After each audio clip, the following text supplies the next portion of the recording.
అందరికీ నమస్కారం. నా పేరు Anil Kumar Yadav Deshmukh. Welcome to our YouTube channel. DSC ఎగ్జామినేషన్ల అవకతవకలు జరిగినాయి. ఉద్యోగాలు వాళ్ళకు అనుకూలంగా ఉన్నవారికే ఇచ్చుకున్నారని చెప్పి వైసీపీ ఒక రకమైన ప్రోపగండ చేస్తూ ఉంది. ఎందుకంటే వాళ్ళ హయాంలో 5 సంవత్సరాల టైం పీరియడ్లో ఒక్కసారి కూడా డిఎస్సి నోటిఫికేషన్ వదలలేదు. వాళ్ళు ప్రతి సంవత్సరం మెగా డిఎస్సికి జాబ్ క్యాలెండర్ కూడా వదిలిపెడతా అని చెప్పి డ్రామాలు ఆడి లాస్ట్ 5 సంవత్సరాల్లో ఏమీ పీకలేక ఒక్క డిఎస్సి నోటిఫికేషన్ కూడా ఇవ్వనందుకు కూటమి ప్రభుత్వం అధికారంలోకి వచ్చిన తర్వాత ఇచ్చిన మాట ప్రకారం 2025లో జాబ్ నోటిఫికేషన్ ఇచ్చిళ్ళు. 16,347 పోస్టింగ్లు వాళ్ళు వదిలిళ్ళు. దాంట్లో 15,941 పోస్టులు ఫుల్ఫిల్ చేసిళ్ళు. దీన్ని జీర్ణించుకోలేక మనం 5 సంవత్సరాలలో మనం ఇవ్వలేంది, మనం చేయలేంది, మనం పీకలేంది విత్ ఇన్ 1 ఇయర్లోనే వీళ్ళు చేసి ఇప్పుడు ఏం చేయాలని చెప్పి తల బాదుకుంటాడు వైఎస్ జగన్. ఈ క్రమంలో సంవత్సరం తర్వాత మళ్ళీ రెండో నోటిఫికేషన్ వదులుతానని చెప్పి బాబు గారు చెప్పిన తర్వాత బాబు ఆల్రెడీ 16,000 కుటుంబాలకు అన్నం పెట్టిండు. మళ్ళీ ఎన్ని వేల కుటుంబాలకు అన్నం పెడతాడో తెలియదు.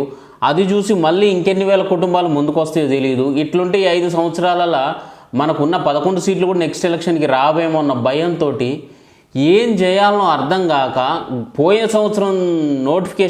సంవత్సరం జరిగిన ఎగ్జామ్స్లో అవకతవకలు జరిగినాయి. ఇప్పుడు సిబిఐకి ఏమని చెప్పి బయటికి వెళ్ళిండు మన మొండమొఖం జగన్ రెడ్డి. ఈయన బయటకు వచ్చి ఉద్యమిస్తూ ఉన్నాడు వైసీపీ వాళ్ళతోటి కలిసి.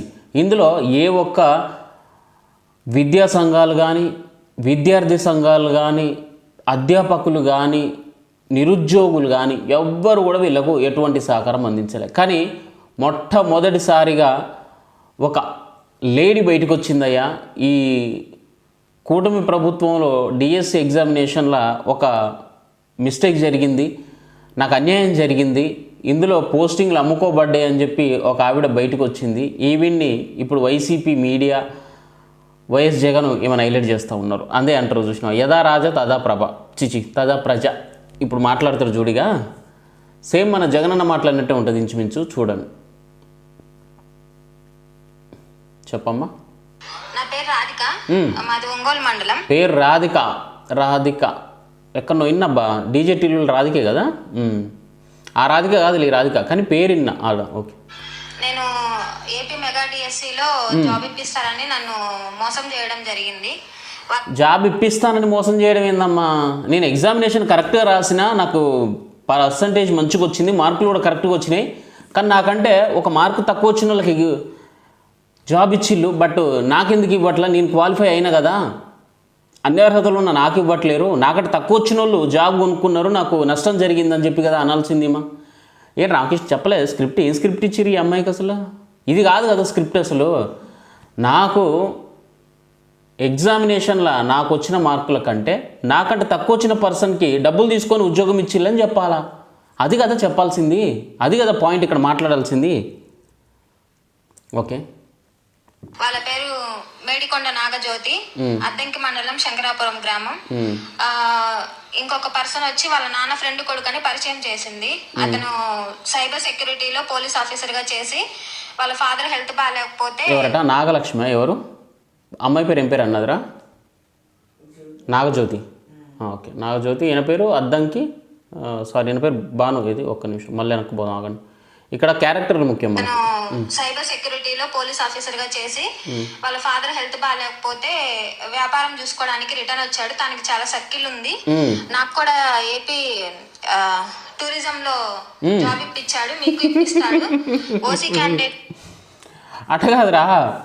అంటే టూరిజంలో కావాలంటే టూరిజంలో ఇరుక్కో, ప్రైవేట్లో కావాలంటే ప్రైవేట్లో ఇరుక్కో, తర్వాత మినిస్ట్రీ కావాలంటే మినిస్ట్రీలో ఇరుక్కో, తిరుమలలో కావాలంటే తిరుమలలో ఇరుక్కో, పోలీసులు కావాలంటే పోలీసులు ఇరుక్కో, సాఫ్ట్వేర్లు కావాలంటే సాఫ్ట్వేర్ ఇరుక్కో. అంటే ఏంది ఇది? నాకు అర్థం కాదు. వాడు అన్నిట్లో ఇరుక్కుమా? టూరిజం ఇప్పించిందంటే ఇప్పుడు ఏమో స్పోర్ట్స్ కోట. చెప్పమ్మా చెప్పు. తొందరగా జాబ్స్ రావు, సో ఇట్లా ప్రిఫర్ చేయడమే మంచిది, నేను తీసుకున్నాను, మీకు వస్తుందని చెప్పి అమ్మాయి మమ్మల్ని మోసం చేయడం జరిగింది. ఇది ప్రోడక్ట్ ఉంటుంది చూసినా, నేను వాడాను, నమ్మి చూశాను, మీరు వాడండి దయచేసి. ఇది వేసుకుంటే తెల్లదాకా నిద్ర ఉండదు, సౌండ్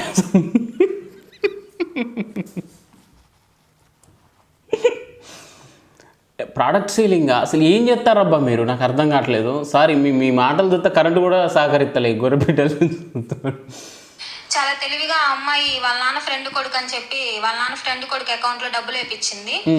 ఇప్పుడు తీరా చూస్తే ఆ అమ్మాయి అకౌంట్ లో నా అకౌంట్ కి డబ్బులు వేయలేదు కదా, అతని అకౌంట్ కి కదా మీరు వేసింది, మీరు అతనితోనే మాట్లాడండి, అతనితోనే తెలుసుకోండి అని ఆ అమ్మాయి సైడ్ అవ్వడానికి ప్రయత్నిస్తుంది. కానీ ప్రతి దాంట్లో అమ్మాయి ఇన్వాల్వ్మెంట్ ఉంది. అతను ఎవరో కూడా మాకు ముఖ పరిచయం కూడా లేదు.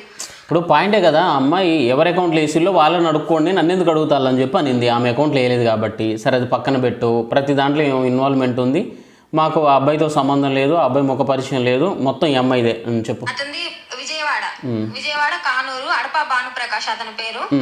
అతనికి వ్యాపారాలు ఉన్నాయి. నారా లోకేష్ గారితో దగ్గర వాళ్ళతో బాగా కమ్యూనికేషన్ ఉంది. సో మీకు డిఎస్సి ఏపీ మెగా డిఎస్సిలో స్కూల్ అసిస్టెంట్ గా పోస్ట్ ఇప్పిస్తామని చెప్పడం జరిగింది. మా దగ్గర స్కూల్ అసిస్టెంట్ ఓకే తీసుకున్నారు, ఇవ్వలేదు. మేము పోలీస్ కేసు కూడా ఫైల్ చేశాము. అతను కూడా ఇప్పుడు అమౌంట్ ఇచ్చాము తిరిగి ఇవ్వలేదు. జాబ్ అంటే ఇప్పుడు మీకు జాబ్ కావాలా, డబ్బులు కావాలా మీకు? ఏంది అసలు మీకు మన దుబాయ్ సీన్ సినిమా చూసినవారా? దుబాయ్ సీన్, అందులో పట్నాయక్ ఉంటాడు కదా, కృష్ణ భగవాన్.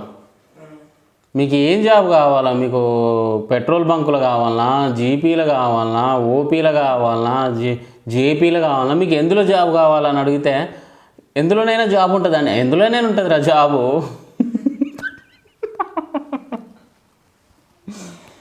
ఇప్పుడు డబ్బులు ఎందుకు ఇచ్చినావు ఫస్ట్ నువ్వు? నాకు అర్థం కాదు. ఇప్పుడు డబ్బులు దేనికి ఇచ్చినావు నువ్వు? ఉద్యోగం కొనుక్కుందా అని ఇచ్చినావా? ఇప్పుడు ఉద్యోగం కొనుక్కుంటే ఆ డబ్బులకి నీకు ఉద్యోగం అమ్మితే అక్కడ అక్రమం జరిగినట్టు. ఇప్పుడు వైఎస్ జగన్ని ఎరిప పని చేద్దానికి కాకపోతే ఈ అమ్మాయి ఎందుకండి ఈ టైంలో బయటకు వచ్చింది? నేను డబ్బులు పెట్టి ఉద్యోగం కొనుక్కుందాం అనుకున్నా కానీ నాకు ఇవ్వలేదు జాబ్ అని చెప్పి ఈ అమ్మాయి చెప్తాంది. ఇక్కడ కూటమి చిత్తశుద్ధిని చెప్పడానికి ఈ అమ్మాయిని బయటికి పట్టుకొచ్చిరా, లేకపోతే కూటమి అవినీతి చేసిందని చూపెట్టడానికి బయటికి పట్టుకొచ్చిరా? ఇక్కడ జగన్ అన్నని ప్రతి ఓడు గుడిపిస్తాడు, కారణం లేకుండా గుడిసిపోతాడు పాపం. మా అన్న మాత్రం ఇప్పుడు ఈ అమ్మాయి నేను డబ్బులు కట్టిన 14 లక్షలు అంటది. చెప్పమ్మా. ఎఫ్ఐఆర్ అయ్యింది, అతను వచ్చాడు, ఒప్పుకున్నాడు, నేను పలానా ఏపీ మెగా డిఎస్సి కోసమే అమౌంట్ తీసుకున్నాను అని ఒప్పుకున్నాడు. తన స్టేట్మెంట్ ఇచ్చెళ్ళాడు. ఇచ్చెళ్ళిన దగ్గర నుంచి ఎన్ని నోటీసులు ఇచ్చినా రావడం లేదు, పోలీసులు ఎటువంటి యాక్షన్ తీసుకోవడం లేదు. కంప్లీట్ గా మేడికొండ నాగజ్యోతి అనే అమ్మాయి అయితే అసలు ఈ స్టేట్ లోనే చెప్పేసి పత్తలేదు. దుబాయ్ పోయినట్టుంది అమ్మాయి.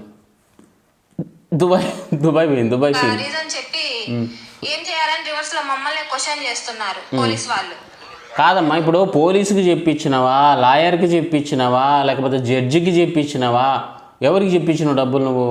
నువ్వేదో నీ ఆకలేసో లేకపోతే నువ్వేదో అక్రమ మార్గంలో పాపం కష్టపడి ఎగ్జామినేషన్కి అటెండ్ అయ్యి ఎగ్జామ్ రాసి మార్కులు వచ్చి పాస్ అయ్యి అన్ని టెస్టులు తట్టుకొని ఉద్యోగం కొడదామనుకునే వాళ్ళ ఆశల పైన నువ్వు నీళ్లు చల్లడం కోసం 14 లక్షలు ఇట్లా చల్లేస్తానని చెప్పి ఉద్యోగం కొనుక్కుందామని నువ్వు వచ్చినావు. నీకు ఉద్యోగం రాలేదు. కూటమి చిత్తశుద్ధి ఏందో ఇక్కడ అర్థమైపోయింది. చల్, నీలాగా డబ్బులు ఇచ్చేటోళ్ళకు మేము ఉద్యోగాలు ఇవ్వము, నువ్వు ఓనికి ఇచ్చినావు అని అడుక్కోమ్మా, మాకు సంబంధం లేదు. మేము కష్టపడి ఎగ్జామినేషన్కి అటెండ్ అయ్యి మార్కులు సంపాదించిన వాళ్ళకి మాత్రం మేము ఉద్యోగాలు ఇస్తామని చెప్పి వాళ్ళు చాలా ట్రాన్స్పరెన్సీగా డిఎస్సి ఎగ్జామినేషన్ నిర్వహించిళ్ళు, ట్రాన్స్పరెన్సీగా ఉద్యోగాలు ఇచ్చిళ్ళు, ట్రాన్స్పరెన్సీగా జీతాలు కూడా ఇస్తున్నారు. నువ్వు వక్ర మార్గంలో నువ్వు ఉద్యోగం సంపాదించాలని డబ్బులు పెట్టి జాబ్ కొనుక్కుందాం అనుకుని నువ్వు నష్టపోయావు. దానికి కూటమి ప్రభుత్వం ఎందుకు ముందుకు వస్తుంది? అసలు నువ్వు చేసిన తప్పని చెప్పడం మానేసి వైసీపీ వాళ్ళు ఈమెను బయటికి గుంజుకొస్తారు చూసినావా? నిజంగా మీ అంత లాలిపత్తగాలని నేను ఇంతవరకు చూడలే. అసలు మీ అంత లాలిపత్తాలని నేను ఇంతవరకు చూడలే. ఎందుకంటే దీనివల్ల కూటమికి ఏమైనా నష్టం వస్తుందని మీరు అనుకుంటారు. లేదు, డెఫినెట్గా కూటమి ప్రభుత్వానికి ఇది ఒక ఎలివేషన్ సీనే. 14 లక్షలు ఇచ్చినా కానీ ఉద్యోగం ఇవ్వలేదంట అమ్మాయికి. మీకు డబ్బులు ఇస్తామని చెప్పిన తర్వాత కూడా ఆ అమ్మాయికి ఉద్యోగం ఇవ్వలేదు. కష్టపడ్డ వాళ్ళకి ఉద్యోగాలు వచ్చినాయి, చదివిన వాళ్ళకి ఉద్యోగాలు వచ్చినాయి, ఎగ్జామినేషన్ అటెండ్ అయిన వాళ్ళకే ఉద్యోగాలు వచ్చినాయి అనేది మీరు చెప్పకనే చెప్తారు. అంటే జగనన్న పక్కన ఉన్న వాళ్ళు ఎంత లఫుట్గాలో ఇప్పుడు అర్థం చేసుకోండి. అందుకే జగనన్న 150 నుంచి 11కి వచ్చిన ఉట్టిగా రాలేదు. ఆయన ఇట్లాంటి క్వార్టర్ని పక్కన పెట్టుకొని ఇట్లాంటి లాల్పత్తా ఐడియాలు ఇచ్చిళ్ళు కాబట్టి పాపం ఇలా అన్న పరిస్థితి అగమ్య గోచరంగా ఉంది. చెప్పమ్మా. నన్ను ఎగ్జామ్ ఎగ్జామ్ కూడా రాయనివ్వలేదండి వాళ్ళు. అగో. నువ్వు ఎగ్జామ్ రాస్తే మీ 2 అకౌంట్లు క్రియేట్ అవుతాయి, వీళ్ళు ఆల్రెడీ ఫేక్ అకౌంట్ ఒకటి క్రియేట్ చేస్తున్నారు. ఇన్ కేస్ మీరు క్వాలిఫై అవ్వకపోతే ఆ అకౌంట్ ఈ అకౌంట్ చూపిస్తాయి, అప్పుడు ప్రాబ్లం అవుతుంది. సో నువ్వు అసలు నువ్వు గొర్రె బిడ్డవా, లేకపోతే మనిషి బిడ్డవా, మేక బిడ్డవా, లేకపోతే ఆ బర్రెదూడ బిడ్డవా, నాకైతే అర్థం కావట్లే. కానీ ఎగ్జామ్ రాయొద్దంటే నువ్వెట్లా ఊరుకున్నావు? సరే అరాకొర మార్కు 1, 2 తక్కువ వస్తే డబ్బులు ఇచ్చి మేనేజ్ చేద్దాం అన్నట్టు ఉంటే అది సరే, నేను అంటనా అది కూడా చేయకూడదు. ఒకవేళ ఆ టైప్ ఆఫ్లో నువ్వు ట్రై చేస్తుంటే అది వేరు. గవర్నమెంట్ నిజంగా తప్పు చేసింది, కూటమి ప్రభుత్వం చేసిన మిస్టేక్ ఇదని మేము కూడా మాట్లాడదాం ఈరోజు. అసలు నువ్వు ఎగ్జామ్కే అటెండ్ అవ్వాలి, నీకు హాల్ టికెటే ఇష్యూ అవ్వలేదు, నీ పేరు మీద ఫేక్ అకౌంట్ క్రియేట్ అయితే ఇది ఫేస్బుక్ అకౌంటా లేకపోతే ఇది ఇన్స్టాగ్రామ్ అకౌంటరా, ఇది ట్విట్టర్ అకౌంటరా, ఇది ఫేక్ అకౌంట్ క్రియేట్ చేసిన ఉద్యోగానికి వాళ్ళెట్లా చెప్పిళ్ళు, నువ్వెట్లా నమ్మినావు? అసలు చూడు, నువ్వు చేసిందే లంగ పని, దాన్ని బయటకు వచ్చి చెప్పుడు ఇంకా లంగ పని. దాన్ని బయటికి తీసుకొచ్చి ఈ యాచ ఛానల్లో బులుగు మీడియాలు మాట్లాడతారు చూసినావు, అది ఇంకా పెద్ద పెద్ద పెద్ద లంగ పని. నువ్వు చేసింది చాలా తప్పమ్మా. అట్లీస్ట్ నువ్వు ఎగ్జామ్కి అటెండ్ అవ్వాలి.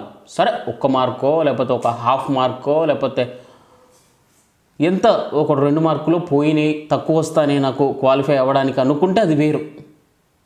కానీ అసలుకే మోసం అసలే లేదు, ఫేక్ అకౌంట్ తోటి ఉద్యోగాలట. ఈ చెప్పుడు బాగుంది, ఇనుడు బాగుంది, మరి అది నెరవేరలే కదా. మరి కూటమి కరెక్టే ఉంది కదా, ఇక్కడ కూటమి తప్పే ఉంది. మరి ఈ అమ్మాయి ఎందుకు బయటకు పట్టుకొచ్చారు ఇప్పుడు?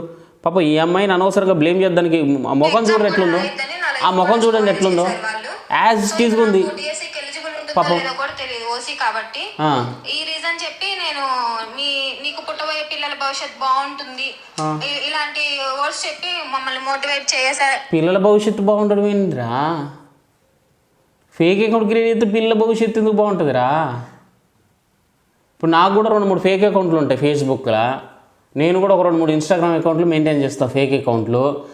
నాకు రేపు పెళ్ళి అయితే నా పిల్లల భవిష్యత్తులు బాగుంటాయా? ఏందిరా ఇది? వేస్ట్ అయ్యి అందుకే కరెంటు పోయింది. ఇట్లాంటి దారుణాలు చూడబట్టే కరెంటు పోతుంది.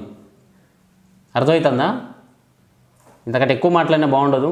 మళ్ళీ కరెంట్ వచ్చినాక మిగతా విషయాలు మాట్లాడుకుందాం. Thank you. జై హింద్.